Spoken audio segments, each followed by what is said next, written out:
Il était clairement un agent de la CIA, mais il avait pourtant choisi de vivre en ermite pendant 30 ans, subsistant en ramassant des déchets et des bouteilles. Alors il perça un petit trou dans une canette, y passa un fil pour les relier en une sorte d'alarme improvisée. Au milieu de la nuit, il fut réveillé par le bruit des canettes qui s'entrechoquaient. À peine descendu dans l'escalier, il vit son chien se jeter dans l'obscurité sur quelqu'un. Lorsqu'il alluma la lumière, il découvrit avec stupeur que Rovina mordait déjà fermement la gorge d'un inconnu. L'homme avait encore un souffle de vie, mais lorsqu'il lui demanda son nom, sans la moindre hésitation, il abattit le tueur.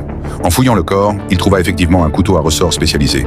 Il saisit alors la main du mort, prit son arme et tira plusieurs coups de feu contre le mur, puis appela la police. Il déclara qu'un bandit armé s'était introduit chez lui de nuit et qu'il l'avait probablement abattu en état de légitime défense. L'instant suivant, il déplaça la table de chevet. À l'intérieur, plusieurs passeports sous différentes identités étaient déjà prêts, ainsi que 2 armes et des liasses d'argent. Après avoir tout rangé dans un sac, il répondit calmement aux questions des policiers venus sur place. À son âge avancé, il reprenait une nouvelle fois le chemin de la fuite. On l'appelait Oncle Dan. C'était un espion américain.